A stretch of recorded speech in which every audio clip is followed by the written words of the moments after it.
Welcome everybody. I am really excited to do this Q&A session with you all today.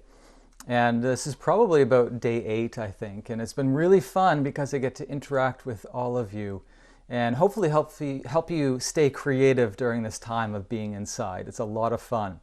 So just the same as yesterday, the days before, I just encourage you, if you have any questions about photography, it could be about editing, it could be equipment, lenses, maybe what is your next purchase, anything that you want, feel free to ask. And what I'd get you to do is just tap on that little question mark below, and I'd be happy to answer any of your questions. Mark, good to see you. Thanks for joining. Everybody, it's good to see you all. Thanks for popping up here. I'm going to give some waves to you all, and thank you for joining me. And like I said yesterday, I have hoped to do this every day. Now, there may be a day that I can't, but I'll try to do it every day, noon Toronto time. That's Toronto, Canada, and that's AST, Atlantic Standard, I think it's AST. Yeah, Atlantic Standard Time, I think. So yeah, come back tomorrow and we'll do another session.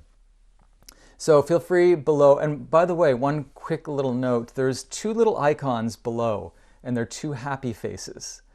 And if you want to join me live to ask your question, I would welcome it. It'd be fun. However, some people press it by mistake, and then when I invite them to go live, they decline. That's okay. But I just want to tell you that the happy faces below, those 2 little happy faces, are to come on live. And if you would like to do that, then by all means, I'd love to have you. Okay, let's pop up a question here. Aparna, I have a Sony a6000 and bought an additional Sony 1.8 35mm lens. Good. That 1.8 lens is what we call a prime lens. And I don't know if you have a question specifically, maybe it's coming up, but I just want to say that the f1.8 lenses, whether it be a 35mm or a 50mm, are extremely good. And I'd like to tell you why. They're extremely good because they're small, lightweight, cheap, sharp, and they're unobtrusive. And when I say that, I mean if you're doing travel photography or street photography in the future, hopefully sooner than later, a prime lens being smaller and lighter is usually less of a target for pickpockets and thieves. Now that's not really an issue for most of us, but if you're in dangerous areas and you're photographing, always choose a smaller camera package, a smaller kit, because we don't want to be overly, what would you say, an obvious target. So that's why I actually stopped using Canon. Now I use Canon and Nikon for professional studio stuff, but I got rid of my Canon DSLR stuff for travel and street photography because it was ridiculous. I was carrying around a huge professional body, these very expensive L series lenses, and I looked like a goofball because I had all of this weight around my neck and on my backpack trying to do street photography and travel photography. It was ridiculous. Anyway, Aparna, that may not have been your question. Let me see if you have something else here. Okay. Yes, I wanted to ask which lens to buy next. Great question. So you already have a 35 prime, a 1.8, that's excellent. And because I love prime lenses, and if anyone doesn't know what that is, a prime lens is a non-zooming lens. If you want to continue with that, my favorite is the 50mm.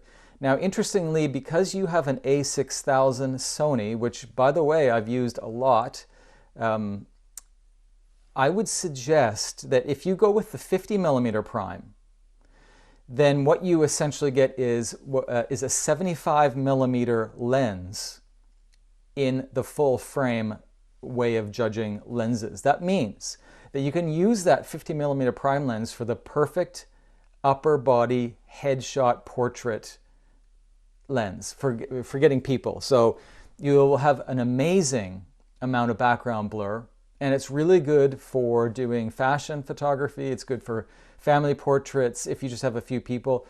And you will have some amazing background blur results because of the low f-stop number. That's my suggestion. And they're not too expensive either, which is really good. Okay, hey everybody, welcome. Let's just scroll through here. By the way, it's easier, if you guys don't mind, it's easier for me to answer questions if they're with the little question mark below. It saves me from scrolling. So I'm just going to scroll here. Okay, what is the difference between RAW and JPEG format? When should we use it? Perfect question. I love that question. I suggest that you use RAW for all photos that you would consider art photos, the ones that you are proud of. For example, travel, street, wedding, nature, landscape, all of those. You definitely want to have RAW because RAW gives you an incredible latitude with regards to tonal adjustments. Now, what that means is that, okay, here's a good example. Because the camera that you guys see me with right now is the Instagram camera, which is not nearly as good as the iPhone camera. If I move around a little bit, it's going to be, see if I move around, I have overexposure. And this is simply because the camera isn't quick enough to judge exposure on my face. However, if we're using RAW, it doesn't really matter so much because RAW latitude is incredibly powerful. I could have a blown out section, meaning too bright on my forehead, and the raw abilities of the raw latitude in an editing software will allow me to correct that. And same in reverse. If your picture's too dark, you can easily bring it up in brightness without sacrificing. So when do we use JPEG? I would say that for any photos that you are just doing for fun. For example, if my family and I go for a little walk in the woods, then I'll just use JPEG because there's no sense in using a huge, very large RAW file that takes up a lot of space. There's no sense in that. So I would just use JPEG. Okay, I hope that helps. RAW takes a lot of space, but it's incredibly powerful with regards to your editing ability. Excellent question. Okay, let's go down to the question mark here. Aparna, thanks Mark, but I also wanted to do street photography. Hence, which lens with the A6000 crop sensor? Yes, so because you have a 35mm already, that's actually 50. So now that I know that you like street photography, here's my suggestion. That you get a 24mm prime lens, okay? Now the reason, or possibly an 18mm. And at this point, I'm not exactly sure what Sony's lineup is for the prime lenses down at that range. But the reason being is that you have what's called an APS-C sensor. And that's a smaller sensor than the full frame. So you're going to multiply any lens focal length by 1.5 to get what we call the full frame equivalent. Okay, so what does that mean? Let's just say that you got a 24mm. What is a half of 24? It's 12. So 12 plus 24 equals 36. And 36mm is the perfect street photography lens focal length. So that's why I advise that you get a 24. Let's just back up. I told you that the 50 is the best, but because you like street photography, look for a 24mm prime lens for your Sony a6000. And you will do really well with that lens. It's the perfect solution for street photography. And the reason I know that is because that's what I use. That's precisely what I use. Except I use a Fujifilm. But anyway, great question. Thank you so much. Okay, going down to the little question mark here. Let's see what we got here. When should we shoot raw image quality? And please suggest what other quality settings we should use for, sorry, I'm just getting the rest of the settings we should use for clicking regular pics. Yeah, so like I said in the previous, I think about a minute or two ago, is that with regards to RAW, you're doing that for all of the work that you're proud of. These are artistic shots. These are your professional shots. These are your landscapes, your flower photography, all that stuff. And the JPEG would be for family snapshots that you don't really care about quality. They're just memories. Now, with regards to RAW, a lot of people say, Mark, what do we do about RAW? Because there's a couple options. There's compressed, there's uncompressed, and sometimes some companies have a third option. I would say Because I've had problems in the past with what's called compressed RAW, I would say go with uncompressed RAW. Now, there is a downside to uncompressed RAW. It's huge. It takes up a lot of space on your phone if you're using the Lightroom camera or in your DSLR or mirrorless. However, I've had encounters when I used compressed RAW, it wouldn't read very well with different software. And that's a problem because each company's compressed RAW is how would you say it? It's a unique recipe created by that one company alone. So for example, Fujifilm's compressed RAW is very different programming, if you could use that word, than Nikon's compressed RAW. So that's why I suggest, just to be safe, that you just choose uncompressed RAW for your DSLR or mirrorless. Now, if you're using Lightroom CC's camera within the app, you don't have to worry about anything like that. Just choose DNG. That's their RAW format, and just let it go. It'll take care of itself. Great question. Okay, let's see if I have any other questions down here. Let's pull this one up.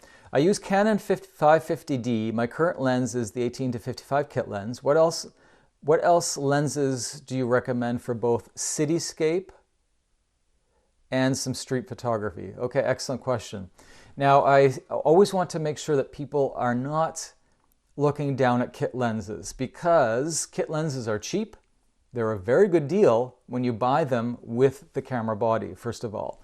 And of course, they get a bad rap and they get bad reviews. However, if you're buying a camera, buy the kit lens as well, because it's usually half the price if you buy it with the camera body. This is a kit, and kits are usually more economical because of the decreased price of that lens. So your question about streetscapes and street photography, well, to be honest, the 18-55 covers everything that you'll need.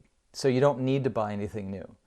Now, if you wanted to maybe have a lens that's purely meant for street photography, I would assume that you would get something like a 24 millimeter prime lens. And we just talked about this at the first of this recording, is that the prime lens 24, because you have what's called an APS-C camera, what's called a cropped frame camera, that will convert to approximately 35 millimeter lens, speaking full frame. And these are a whole bunch of numbers that I'm throwing out, but let's just say that you wanted to step up your game. I would suggest a 24 millimeter prime lens for your 550D. And as for the f-stop number, doesn't matter. I would say just get whatever is cheap, and because they're all good. An f1.8, f2.8, whatever it is, and feel free to get them used as well. They're a great deal. So that's my suggestion for you.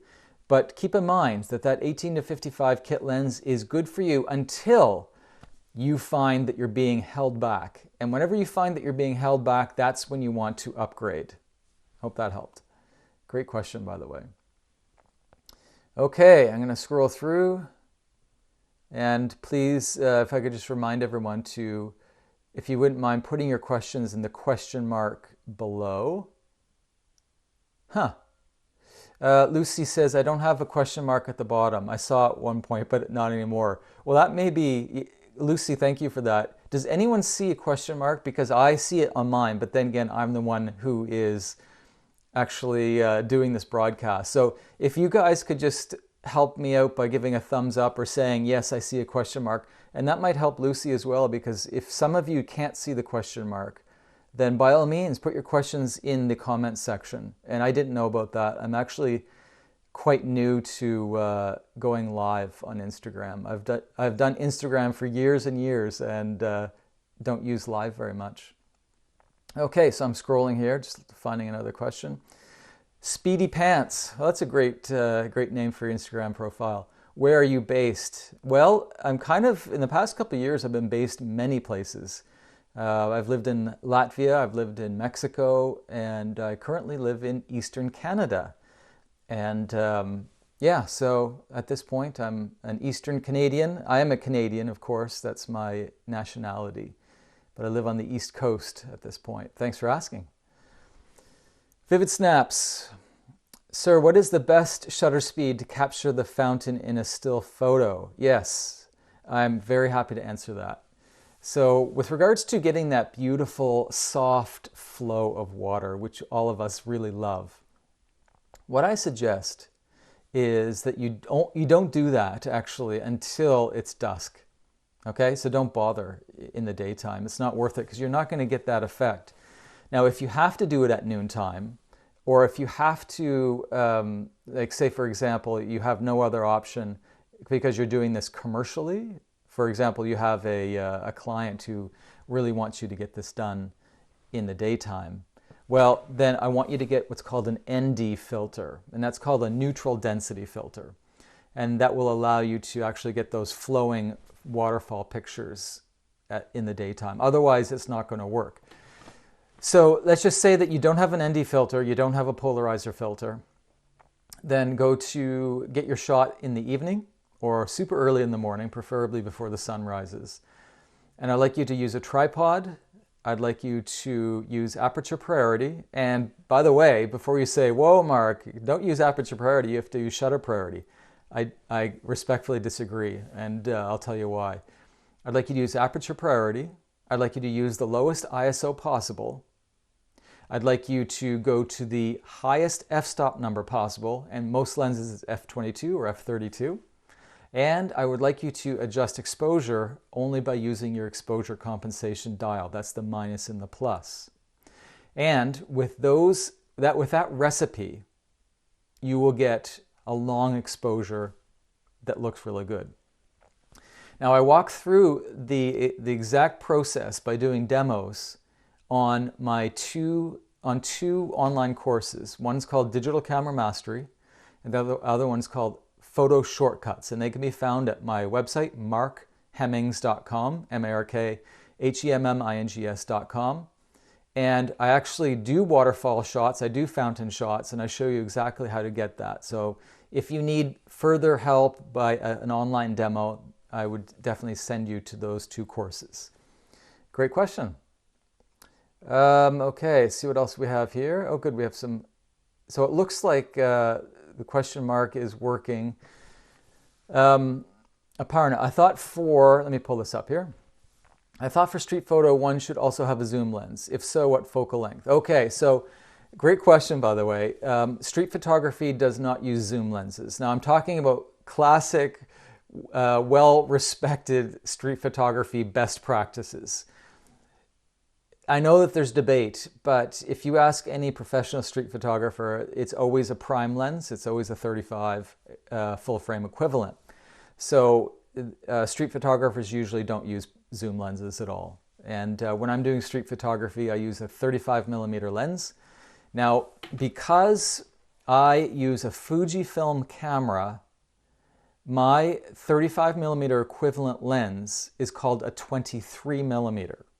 Now, this is a little bit confusing, I know, but if you have what's called an APS-C size sensor or a cropped sensor camera, and that would be from Nikon, Canon, Sony, Fujifilm, then you would be looking for a 24 millimeter or a 23 millimeter lens to have an equivalent 35 millimeter prime lens. This is perfect for street photography. And because it's a prime lens, you can get the shot really quickly because the f-stop is low and it's small. You don't waste time zooming. It's just a beautiful solution for street photography. I love that question. Thank you. And the reason I love it is because street photography is my favorite genre. Okay, let's go to another question here. Okay, I think we have, I think I've exhausted the little question marks down. So I'm going to go to the scrolling here. Give me a second while I scroll through, see what we have. I see a question mark. Okay, thank you. Okay, let's see what else we have. Sorry for the delay, everybody. Adam, my friend, good to see you. Great to see you, Mark. Not our usual coffee shop run-ins, but that's okay. And all the best, Adam, and hopefully soon we can run into each other again and while drinking our cappuccinos and espressos. I miss those days. Forest Hill Tea, good to see you. And by the way, Forest Hill Tea makes excellent tea products. And I would suggest if you can see them right now online, go to Forest Hill Tea. By the way, here's a really good, did you see how my skin tone changed? Because I'm actually right beside a window and the cloud went over and the cloud disappeared. So a blast of light came. And because the Instagram camera is not nearly as good, or the processing of the Instagram camera is not nearly as good as the normal iPhone camera or the normal Android camera, what we have is ugly looking skin when the exposure is too bright. Now, there's nothing we can do about that doing live broadcasts, but if you are using, I bring this up because if you're using a RAW capture, if you flip your camera to RAW, then if you have a mistake on exposure where you have too bright areas, especially for people with very little hair like me, then you can actually rescue that much better than a JPEG. But saying that, JPEGs are the clear winners for any picture that is not something that you need for professional work or for fine art or for landscapes or beauty or weddings or whatever.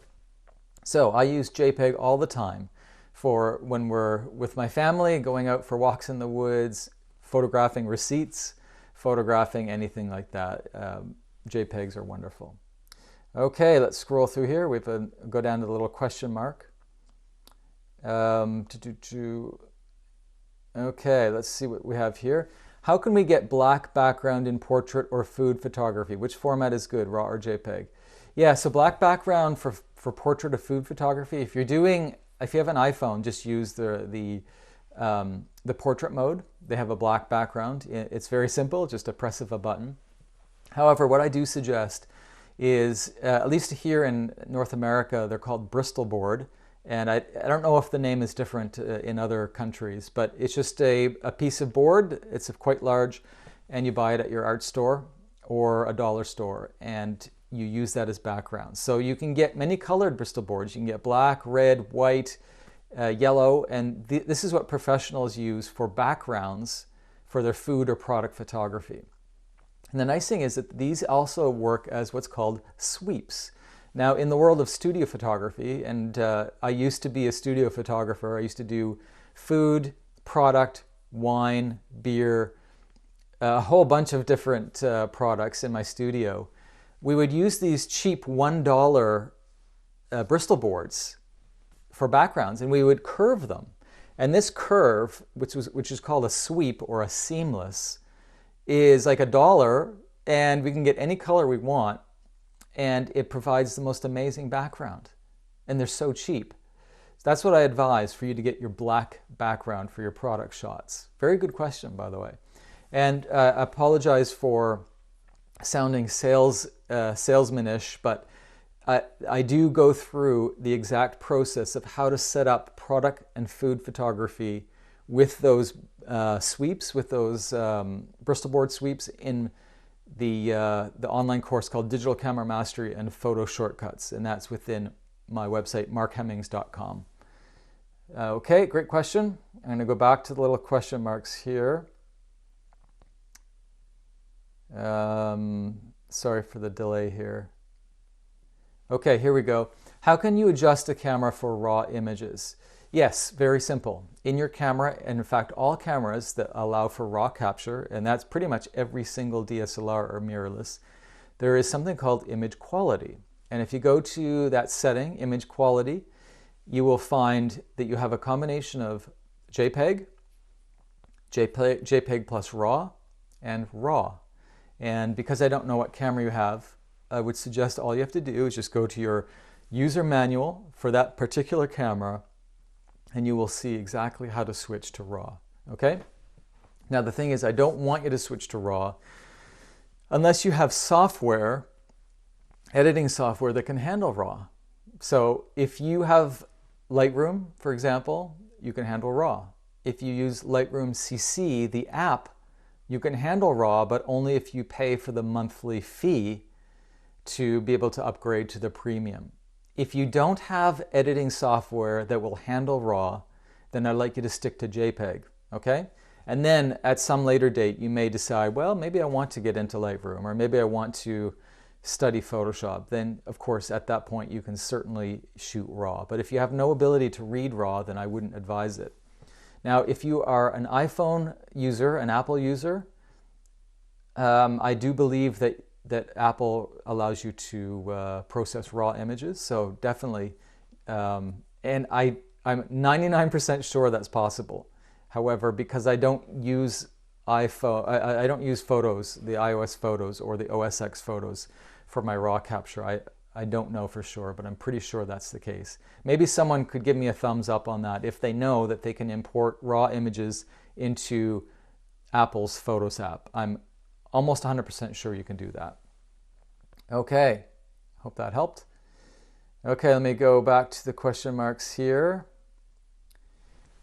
What is a good Fujifilm camera for street photography? Well, I love this question. It's my favorite question because every single Fujifilm camera is made for street photography. However, some are made a little bit more for street photography. And the X Pro 3 is the choice that I would give you if you are someone who wants to have a super tough camera that is made for street photography and can also be out in a thunderstorm.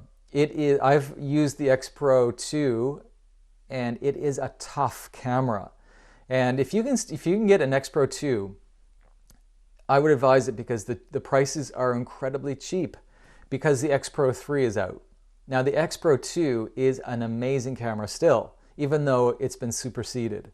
So try to look for any overstock or any stock that from a camera store that still sell the X Pro 2. It's an amazing deal. Now, if you have the budget for a new X Pro 3, then get it. However, what I advise, because the professional model, it is expensive, is that almost, I would say that the better option for price point is called the X100V, and that's V as in Victor. The X100V, I think, is one of the greatest street photography cameras made because it's priced right, it's super small, it's super light, it's not a target for thieves, it has amazing quality, and it looks very cool. It's a rangefinder camera, and rangefinder cameras are perfect for street photography because there's almost zero, well, that's not true. There's very little battery usage when you are looking through the rangefinder viewfinder, which is glass. You just look straight through it. And by the way, the reason why rangefinder cameras like Leica, which started them, they're so popular for street photography is because you can actually see the person walk into the frame before they're into the frame, because the viewfinder sees more than 100% of the picture. And this is really valuable because you can actually foretell the point when the person gets into the frame to take the picture before the person enters the frame. This is why Leica cameras have always been favorite cameras by street photographers. In the history of photography, the history of street photography, Leica cameras have been number one. Fujifilm has really been popular by street photographers. So I definitely suggest the X100V. If you want a budget, then go to the X100F. You can buy them used, you can buy them overstock because they have been superseded by the V, okay? Hope that helps. Okay, question mark. Let's go down here. Okay, what's the difference between RAW and JPEG? I think I answered that. Hopefully I did.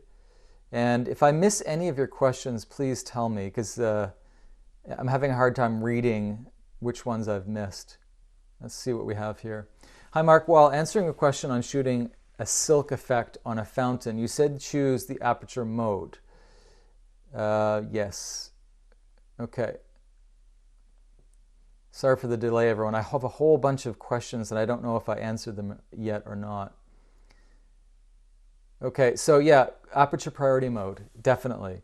And people may counter that by saying, Mark, if you're going to be doing long exposures for waterfalls or fountains, you use shutter priority or you use manual. Well, the reason why I suggest aperture priority is because that recipe that I gave you, and by the way, I'm recording this live broadcast and I'll post it on my Facebook and my YouTube, so you can come back to it if you want. The reason I suggest aperture priority, lowest ISO, highest f-stop number, is because it allows you to get the right shot regardless of your level of experience. Now, if you are a pro, then you're going to probably want to use manual mode. But I would suggest, because I'm 100% certain that you will get the right shot by what I told you, if you follow my advice to the T, you will get that perfect shot. Keep in mind, what I said is that you have to do this at dusk or prior to sunrise, unless you have ND or polarizing filters. Okay? Hope that helped. Okay, I'm going to scroll through here. Let's see what else we have.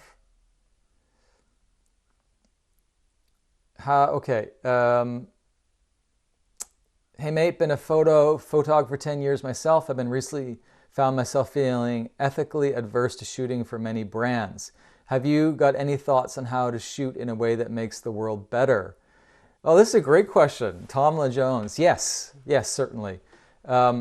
If you are interested in searching out B Corp, that's BCORP, and B Corp I think is a .com, but it may be a .net. Regardless, just do a Google search for B Corp. Again, that's BCORP. And that has been really helpful for my brother's company, who they're filmmakers, and I work with them often. And so that would be, we're under an ethical umbrella called B Corp, and it's a really good framework for you as a photographer to stay within any ethical parameter that you feel is right for you.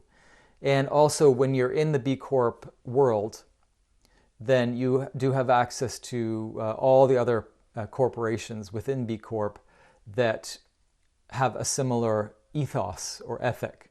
So that could open up a huge amount of doors for you, because you are someone who shares the values of ethical trading and ethical photography, ethical products, and all of that. So that's my suggestion for you. And great question, by the way. I love that. Thank you so much. Okay, thanks for everyone who's just joining. If you don't know what we're doing Q&A session, and of course I'd love to hear from you. Rotemix Travels joined. Welcome, by the way. I'm going to give you a wave. I've been enjoying your Instagram page, so keep at it. Eric DePaolo Images. Hi, Mark. Would you consider doing instructional on export settings for creating prints from Lightroom? Thanks, Mark. Excellent question. If you are using Lightroom Classic, you still have the ability, or you do have the ability, to export your photos for printing. And this is very valuable if you have your own professional printer, or maybe if it's not a professional printer. If you use Lightroom CC, you, at this point, not yet anyway, you do not have the advanced features for setting up printing parameters to print out by yourself. So you could say, well, why bother with Lightroom CC? Well, Lightroom CC I'm sure will get that functionality, because they're rolling out new functionality every couple months. However, the nice thing is if you have Lightroom CC, you also, for free, have Lightroom Classic. If you have Lightroom Classic, then you also, for free, have Lightroom CC. If one software doesn't supply your needs, for example, let's just say that you use Lightroom CC for all your work, and you want to get into that printing game, then just simply put that photo into Lightroom Classic, and it has some amazing printout parameter capacity. That's my suggestion. And to answer your question, what I do, I don't bother flipping the picture into Lightroom Classic. What I do is I just export as RAW, and you can do that in Lightroom CC or Lightroom Classic. and I send it to a professional printer. Now, the reason I do this is because I don't feel confident in my skills as a printer. So what they ask for is raw plus, what would you call it? It's called the sidecar file, and I think it's called a .xmp. And the raw plus the XMP will give the printer all of the necessary information that they need to get a really good quality professional print. So in Lightroom Classic and Lightroom CC, and I believe in Lightroom and Photoshop, when you export your image, choose Original plus Adjustments. I'll say that again, Original plus Adjustments. And what you're going to end up, wherever you save that, for example, if you save it to your desktop, it's going to be a RAW file, a .raw or whatever, whatever the RAW file is called for your camera, and a .xrp. Okay? And you send those two files to the professional printer. So that's the best I can do to answer your question, because I don't do it myself. But thanks for that great question, by the way. Okay, I'm just going to scroll through here. I find my X100T quite slow, however. Yes, that's right. I had an X100T as well, and I traveled the world with it, actually. And yes, it's not as fast. And I'm hoping that the X100V, and by the way, I can guarantee, in fact, because some of my friends bought the new X100V, and it is brilliantly fast and extremely good. Now, the X100T, and that's what I used, was superseded by the Fujifilm X100F, which was better. And now the X100V, as in Victor, is even better still. So that's why I recommend the V. Great question, or a great statement. Thank you. Photos by Lini. Awesome. Thank you so much, Mark. Best wishes from Australia. Yes, and thank you so much. We appreciate our Commonwealth brothers and sisters. Thanks for joining. Okay. Muzaffar, please see next question. I'm going to pop over to the question marks here. Okay, let's see what we have. Pull this up. Ace Spade 80. Let me take a drink of my coffee here. Advice, please, on the Canon cameras. Are they good for an aspiring photographer? I have the 700D. Yes, the answer is a big yes. Canon are great. Here's the nice thing, and I said this yesterday.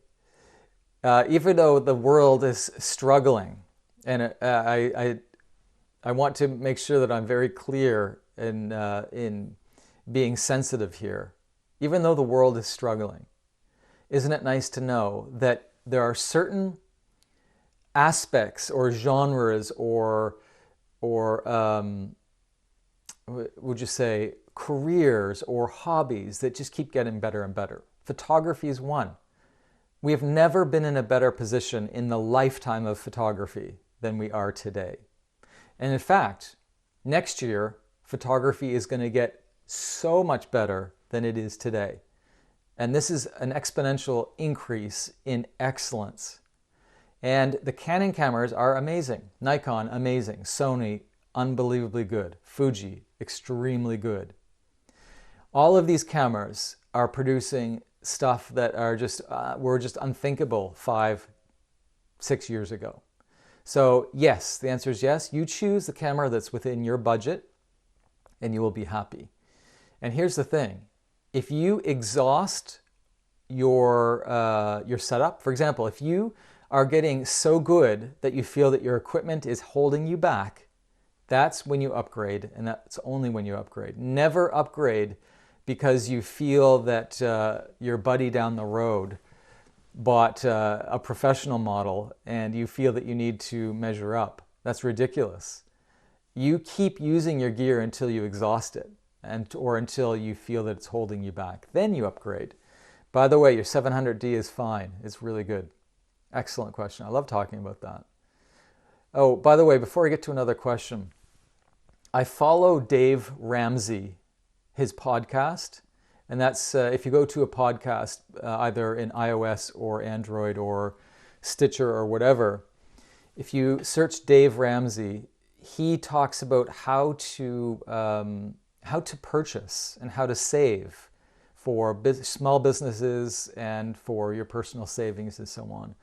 And he would definitely agree. In fact, this is where I got it from, is that with any equipment that you buy, it should pay for itself. It should pay for yourself either in profit because you're using photography as an income earner, or if you're using photography as purely a fun hobby, then you keep using that until you feel that you've worn it out or you have maximized what you can get out of this camera. And then you upgrade, but you still stay within a budget. It's really important that we don't allow our hobby as photographers or even gear as professionals like I am to we don't purchase based on whims and based on our current emotions. I really want you guys to stay creative, but not go into debt because of photography. You can have so much fun by just using the basic camera with the basic kit lens. Okay, let's pull back here, get some more questions. Let's see what we have here. Okay, David, welcome, David. When I want to do a quick photo, when I want a quick photo, the evaluative metering, the squares are in the wrong places in the frame. If I press the shutter button halfway, do you know it's weird, David, and I'm not sure how to fix this, but I can't, within Instagram, I can't really read the full question. It's cutting off for some reason. I'm gonna have to try to guess the second part of your question. If I press the shutter button halfway, so anyway, this brings up a good point, is that when you're using evaluative metering, the squares are in the wrong places in the frame. Okay, David, my question is, are you referring to autofocus points or are you referring to evaluative metering points? They're very different. And a lot of times we can confuse them. So what I feel may be happening is that you're actually seeing focus points. And if that's the case, there is a setting in all Nikon and Canon cameras, in fact all DSLRs, where when you have the focus points that are popping all over the place, they are choosing the focus points based on their desire, what they think is best. But with the flick of the multi-command dial, that's the left, right, up, and down, you can actually force the focus point to whatever area you want. And this is within the settings. And David, I forget what camera you have specifically, but that can be controlled. And I just wanted to, now if I'm mistaken and if you are truly talking about where these squares are focus points, I'm not sure how to help. But all I can say is just get to a YouTube instructional on evaluative metering and forcing a metering mode that you can dial in. And my guess is that you'll be using spot metering. You switch to spot metering, and then you can actually choose whatever place you want your metering to come from. Thank you so much, David. Good to hear from you always. Okay, let me pop up next. And let's see what else we have in the question marks. Okay, let's pull this one up. How to highlight food with black background. The pic looks dull. What is the best time to photograph? Yeah, okay, I forgot to mention, if you're going to use a black background for food photography, it's critical that you use your exposure compensation dial, because it's quite possible that you'll get a poor exposure. And the reason being is if you have a lot of black in your picture, then the camera sees that black and increases the exposure of your overall shot, which would mean that your food photography would become either blown out or it would have muted colors. This is not good. So you're usually ironically, you're going to be making the picture darker by reducing the exposure. So you're going to go to exposure compensation, go to the minus side. This is counterintuitive, I know, because you have the black background, but it will work. Now, if you feel that the food is still not looking so great, what I'll get you to do is go to picture profiles within your camera and choose a profile that has more vibrancy to it. And all cameras have some form of picture profile. I don't know what camera you have. You'll have to check your manual yourself. But you can actually increase the vibrancy of your picture in your camera by choosing a picture profile. If that fails, or if you don't have that, then in your editing software, you will adjust the vibrancy of the picture. Okay? Not necessarily saturation. I would suggest vibrancy. Lightroom CC does that, and most editing software allows for a vibrancy shift. Okay, great question. Okay, let's pull up something else here. And by the way, it's easier for me to answer questions if they're in the little question mark. Okay, Nabil. Hi, Mark. What suggestions for filter to use in long exposure photography on a budget or not? Yes, a great question, by the way. I tend to feel that B plus, it's just escaped me. I'm always thinking the filter is called B&H. Of course, that's the American companies. B&W filters, that's what I use. B&W, and I think that's a B plus W, are very high quality. Also, Schott, that's a German company, SCHOTT, extremely good filter company. And I actually use a Nikon filter too. And that Nikon filter was very expensive. They make great filters. And that's what I would suggest. Now, Tiffin are recommended for economy. They are very economical filters and still very good quality. However, if you're looking for the best of the best and you have the budget, then those three that I just mentioned are probably your best bet. And but Tiffin is probably the world leader. I see them everywhere, and they have every filter imaginable, and they're at very reasonable prices. Great question. Okay, let's see what else we have here. Okay, Muzaffar. Mark, are you giving lifetime access to your courses? Yes. Now, I just want to, first of all, the courses are at markhemmings.com. That's markhemmings.com, and there's 4 courses currently.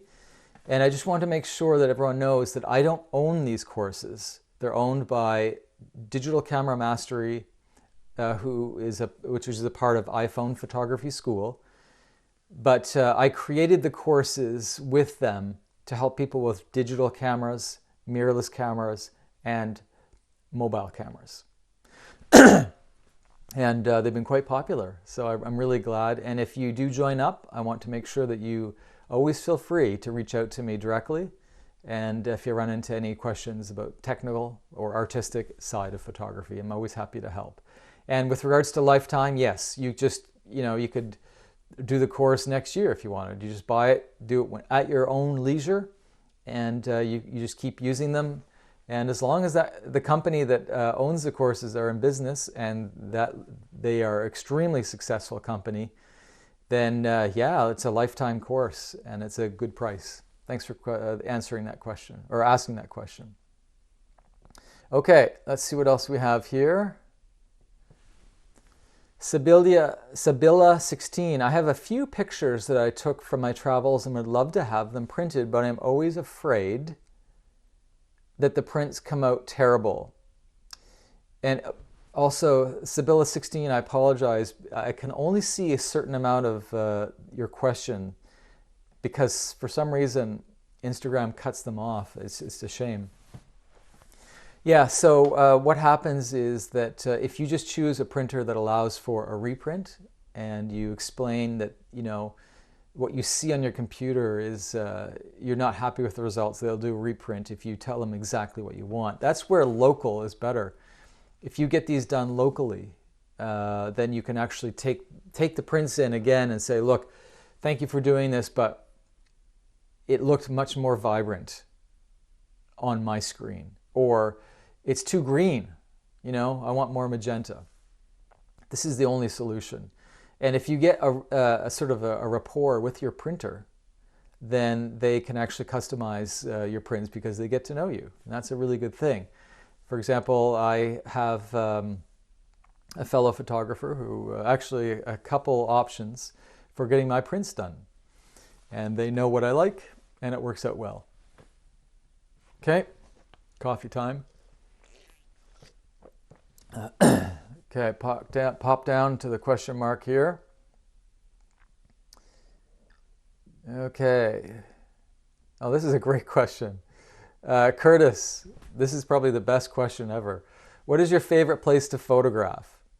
Well, I can honestly say, and there's a couple people here who will appreciate this online, is that Jerusalem is my favorite place in the world to photograph. And I'll tell you why. Jerusalem, when I first arrived there, I think it might have been 2014. It was I first time in the old city. I went in and I went in through the Damascus gate. And as soon as I entered the gate, it was like I entered this whole another universe. It was like an alternate dimension. I was shocked in the best way possible as a photographer. It was like I went back in time 1,000 years. It was extraordinary, and the smells of the stunning spices, and the everyone wearing their traditional religious clothing. It was like, where am I? I've just entered the Twilight Zone, and I say that with respect. It was the most amazing experience, and I love Jerusalem as a photographer, and of course, as a pilgrim. I went as a pilgrim as well. And by the way, if you go to markhemmings.com this September, and this may not happen due to travel restrictions, but if we, as the world, get through this crisis quickly and travels back on, I'm leading a photography workshop in Jerusalem, my favorite place in the world, and that's in September. So check out markhemmings.com to see information on that Jerusalem workshop, plus Japan, plus all the other workshops that I do around the world. And by the way, I am 100% devoted to safe travel. I won't be doing any travel workshops until all of the world authorities say that it's okay to travel. Thank you, Curtis, for that awesome question. By the way, I only have 5 minutes left, everybody, because Instagram only allows me to be on for an hour, and we're almost at that limit. So I'm just going to pop on here in the little question mark below, and let's see what else we have. Muzaffar, cat tip for the day, settings for capturing awesome fireworks. Yes, so usually what I advise, because fireworks are very bright, you don't need to jack up the ISO so much. So first of all, I will say that if this doesn't make sense, or if you guys need further explanation, I do an entire video on firework photography within the course called Photo Shortcuts. And that's at markhemmings.com. It's photo shortcuts, and really cool. The time that we did the lesson on fireworks, we were in Mexico during a fiesta, and the fireworks were shooting really right next to the Pink Church in San Miguel de Allende. I don't think there's any better fireworks except maybe in Japan, and I was thrilled.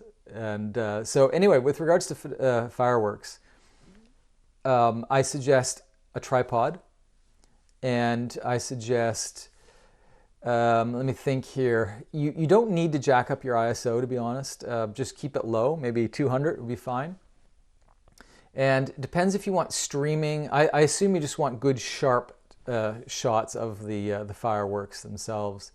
And the nice thing is that you can almost get good photos from any mode that you want, if you're okay with the normal black background. Now, if you're from a high vantage point photographing into a cityscape and also seeing the fireworks, if that's the case, what I advise is you go to aperture priority, go to f8, and use auto ISO, and use your exposure compensation, and you may need to reduce the exposure compensation to -2. And the reason being is that there's so much black around that the camera is going to artificially increase the exposure of your picture, and you don't want that. So unless you know manual really well, I advise aperture priority, try f8, auto ISO, and you're going to be using your minus exposure compensation pretty heavily to counteract what your camera thinks is correct because of all the dark sky around. Okay? And again, for those who are, if you're getting into fireworks heavily, the Photo Shortcuts course has an entire video on that specifically. Really good question. Okay. Oh, Anna Pan Peter Pan. What a great name. Yes, Jerusalem's the best. Been there 5 times. You have me beat. I've only been there twice. And this September, God willing, I will be there 3 times. I'm excited about it. Okay, so I'm going to have to say goodbye to you all.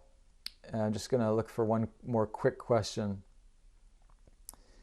This is my last question, by the way, and then I have to turn off.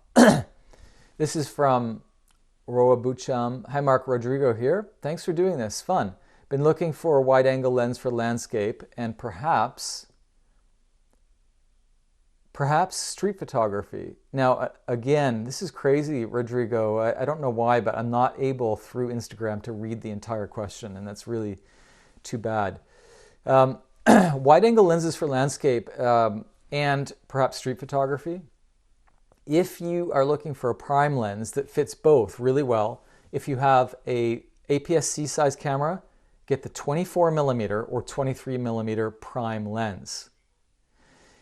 If you have a full frame camera, get a 35mm prime lens, and that will serve you well for one lens to do double duty. The double duty is street photography and landscape. And I love prime lenses. They're amazing. That's my suggestion. Okay, everybody, I have to cancel or stop now because Instagram's going to cut me off any minute. And what I do suggest is that you come back tomorrow. By the way, a big shout out for all of the people who are celebrating Passover this weekend, and of course all the people who are celebrating Easter. I hope you guys have a great time indoors. A lot of us are indoors anyway with our family and have good meals. And I'll plan to come back tomorrow at the same time, which is 12 noon Toronto, Canada time. Okay, all the best and have a great day. Keep photographing as much as we can and have fun. God bless you all.